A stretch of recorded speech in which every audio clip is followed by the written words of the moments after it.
I am right outside Escalante, Utah, getting ready to set out on a 3 to 4 week hike to Escalante, Utah. That's right, I'm doing a big loop this year. Day 1, day 3. Here we go. Day 7. Day 9. Day 11. Day 13. Day 15. Day 17. Let's go.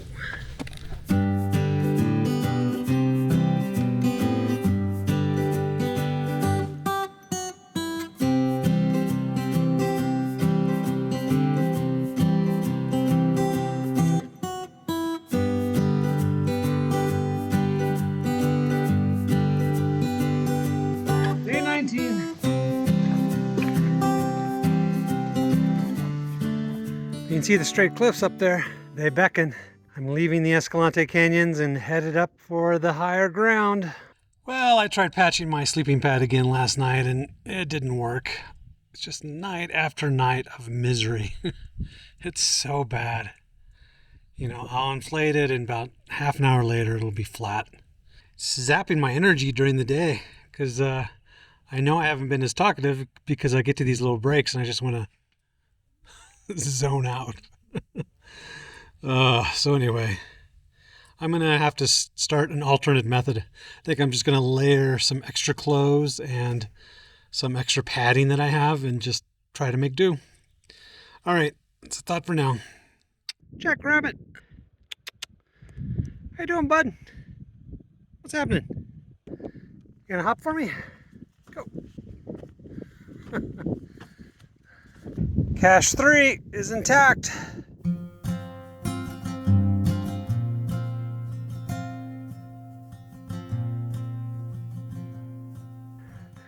Woohoo! Crossing Hole in the Rock Road right here at Soda Spring as we continue to the west, up and over the mountain.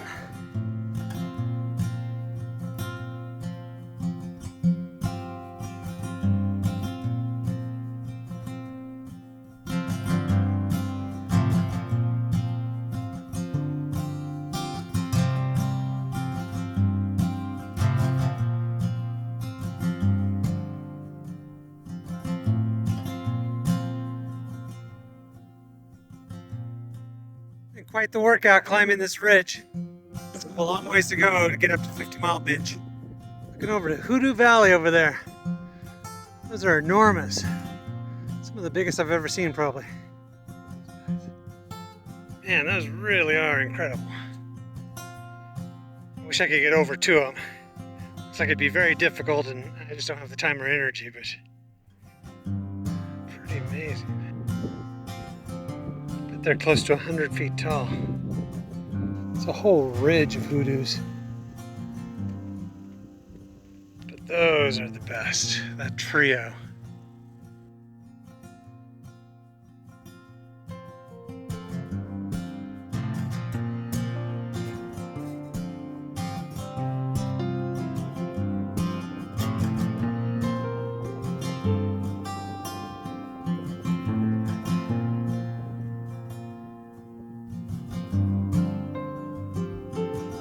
One heck of a view looking back. That's 50-Mile Gulch that we were in yesterday.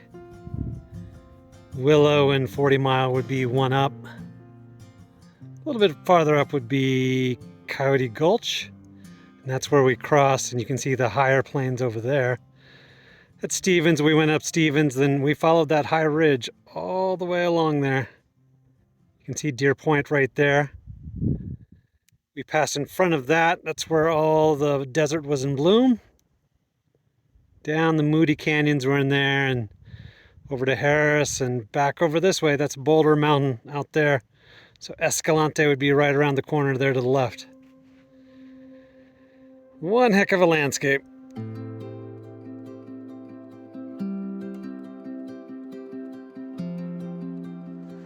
These purple guys.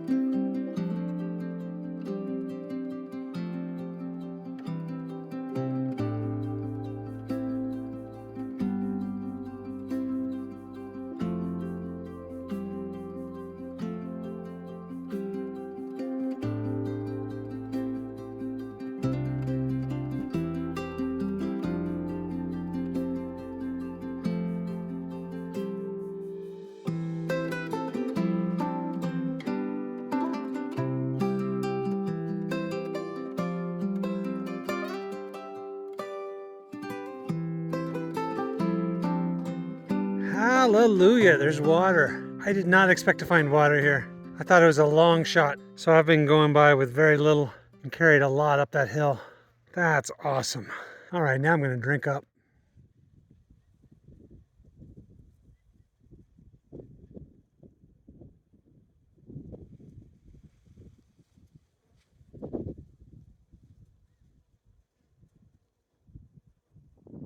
Day 20, going over 50-Mile Mountain.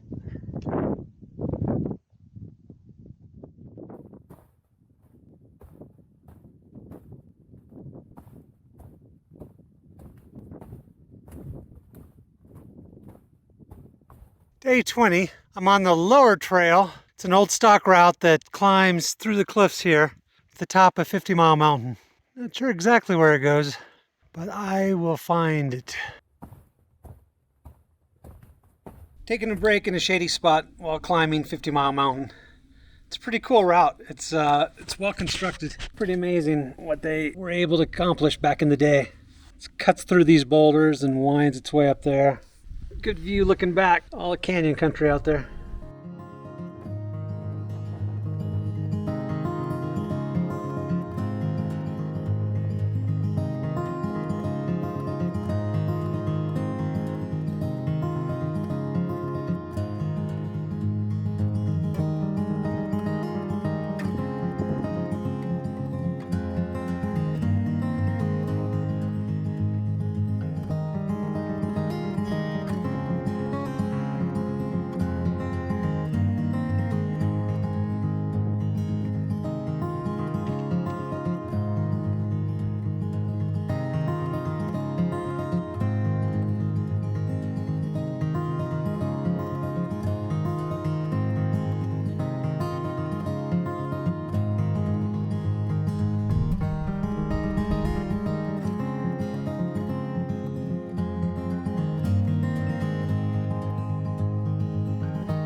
Okay, we have made it to the top.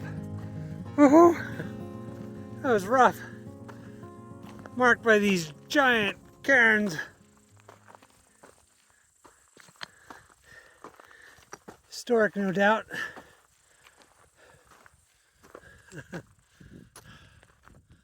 Wow.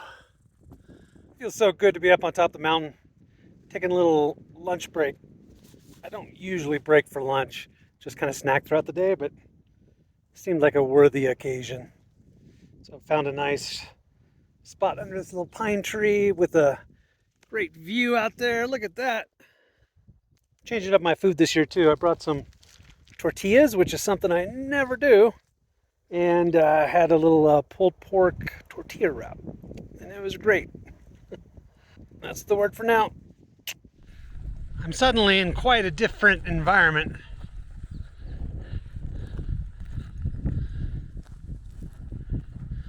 There's supposed to be some old pack trails in here that I can pick up to make my way across the mountain. I'm also hoping to find some water. There's several springs I know about, but none of them are nearby. I would love to load up right now again. It's been such a wet year, I'm hoping to find some bonus water.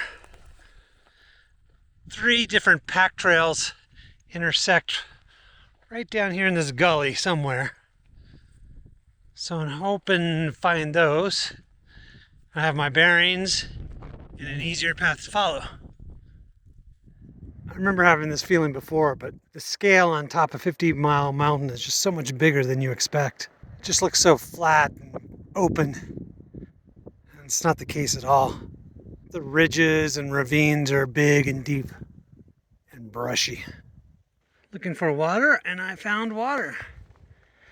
Appears to be a dropped water bottle. I just pulled it out of a side gully. Yay! I think I'm 5 for 5 for finding stuff after dropping it, realizing it and backtracking. Selfie stick, you're coming with me. Not going away that way. Well, partially because of the lost selfie stick, and also just a gut feeling. I'm giving up on my diversion to Bull Ridge Point. Kind of bums me out because I wanted to get out there and get that view to the south, and possibly even get a little reception, you know, and be social, post on Instagram, send some pictures to my mom. But I'm giving up hope. It's just a little too brushy. The pack trail is hit and miss. I follow it for a little ways and then I lose track of it. And yeah, I'm low on water too. So I just think, yeah, doing a diversion that's going to take 1 to 2 hours is probably a bad idea right now. And then when I realized I dropped my selfie stick along the way, that was the final indication, like, no, I need to turn back. So we are now going to head north. We're going to go that way.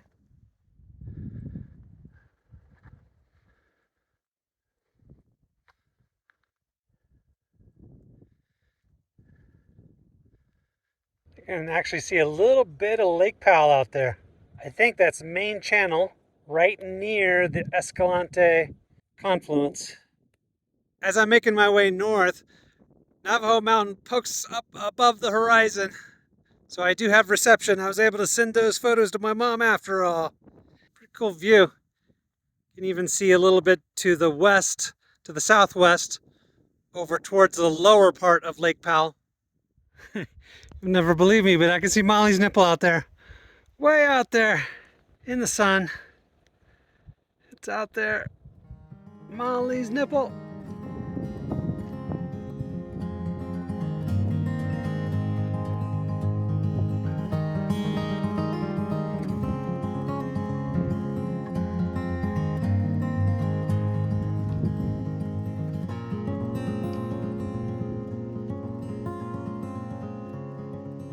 Well, it appears that I've been Kelsey'd again.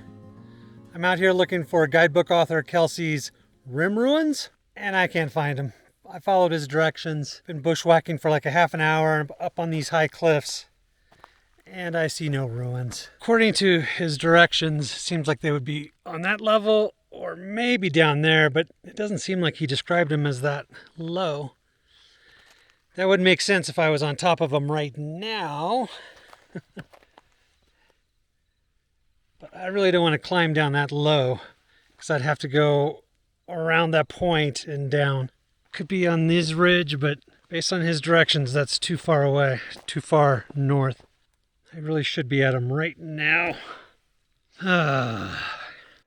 Okay, Kelsey, you got me. I give up.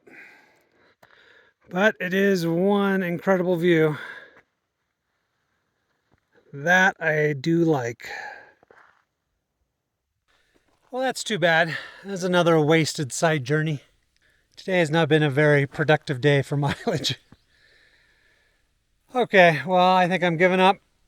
Head back to the pack, and we need to head north. We need to get some water. We are running out. I know there's water up there, but it's still a ways away because we've been goofing around.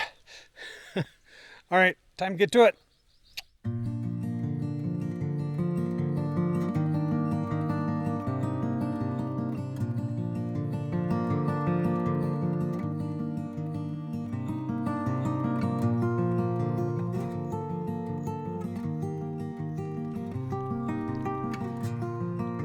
I camped in the middle of a sagebrush field last night. You can still see it all around me. It was late. I was trying to get to a water source. I was basically out of water. And I was pushing it, running behind, and it got actually dark. And then I realized, man, there's nowhere to camp around here. Like there was no open space. It was all filled with cactus and rocks. And then I got going through the sagebrush. And it wasn't much better, but then I finally found a small open patch. I'm like, I better call it a night here. Just have a dry camp, drink what little water I had, which really was not much at all, 2 or 3 drinks. And then just hit it in the morning. So here we go. Just have a few miles to the water source still. And then all will be better. All right, let's go. These are some of the biggest dandelions I've ever seen. Look how big that thing is. Huge. There's been a lot of them around here, along with all the other flowers.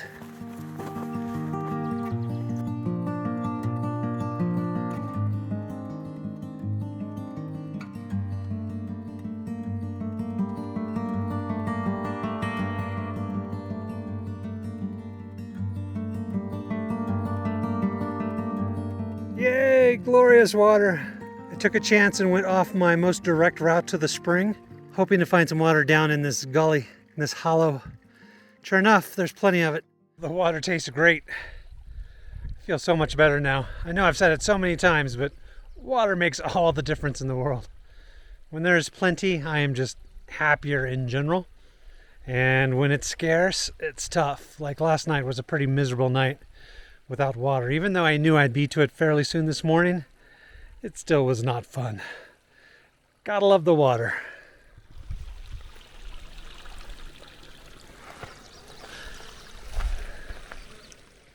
Okay, now following some cow trails up the hollow. The water's still running, so it looks like I should have option for water for the next while at least. I'm gonna try walking in the gully itself for a while. My shins are getting so hacked from going through the sagebrush. Thought I'd give this a try.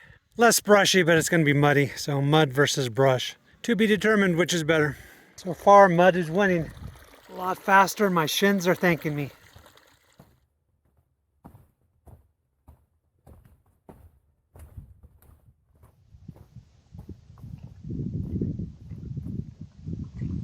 Day 21. Okay, we have reached Delane Griffin's cabin. I believe it's from the early 1900s. I'll have to check the date. Let's go up and check it out. Comes with a very own piped spring and associated warning that it has not been tested for safe drinking. I would probably say it's fine, but I would still filter it just in case. It looks about as comfortable as what I've been sleeping on. Fire grate.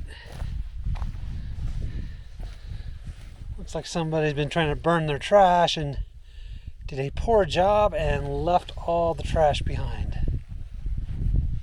Sorry folks, I can only carry out so much trash and I am full.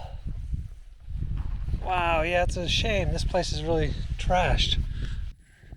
Collection of skulls. Okay, let's see if we can go inside. A lot of times the BLM will lock the cabins up. All right, let's look at his Griffin's home.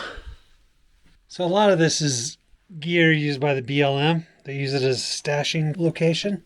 Yeah, so this is not very historic at all. This is just all new stuff and lots of trash. People are not packing it out. There's an outhouse over there. I'm not gonna go take a look at that. If everything else was that trashed, I'd hate to see what it looks like.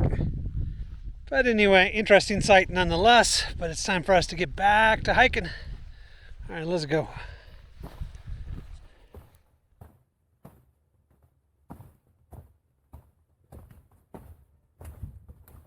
Not sure what kind of bush or tree this is, but it's in full bloom. It's starting to lose some of its bloom, I guess. I just took a break sitting underneath, and it was like snow was falling on me with every wind gust. Little petals would fall off. So yeah, maybe it's past its peak. The bees still love it though. The weather's weird today. Moments like now, it's windy and overcast and kind of cold. I had to break out a jacket for a while. And then 10 minutes later, the sun will pop out and it'll be blazing hot. It'll be really warm, warmer than you would think on top of the mountain. Wow, speaking of weird weather, it's actually starting to rain right now. To break out the rain jacket. So scattered across the top of 50-Mile Mountain are these stone outcrops that make almost like little islands. And according to a university study I read, some of them were homes for indigenous people.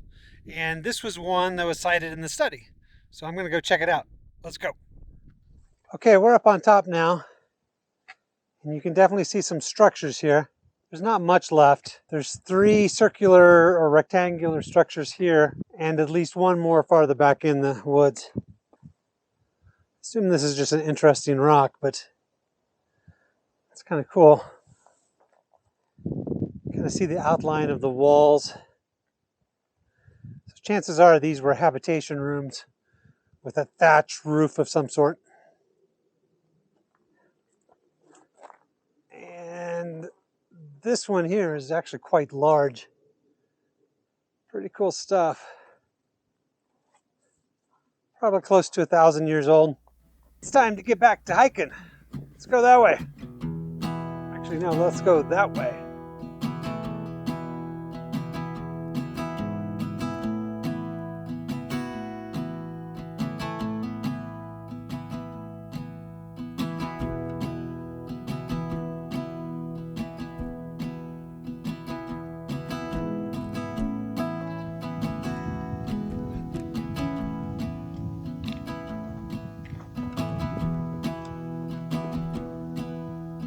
There's a grove of aspen trees here. It's fairly unique for this area, for 50-Mile Mountain, that is.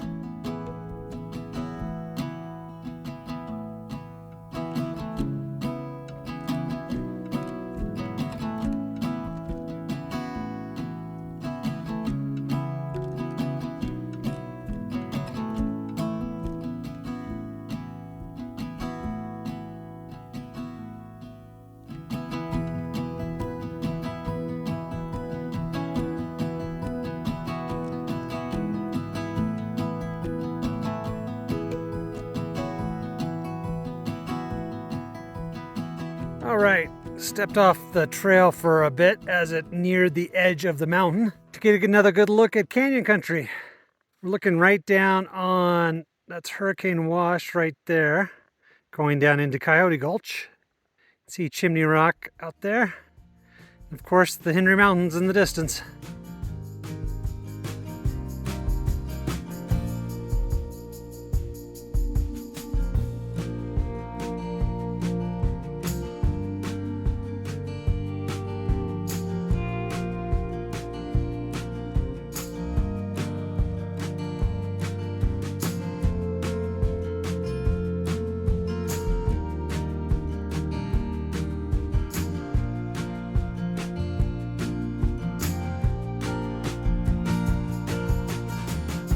Walking on the edge. That's what we want to do, try to walk that as far as we can. Amazing view. I can see the bottom.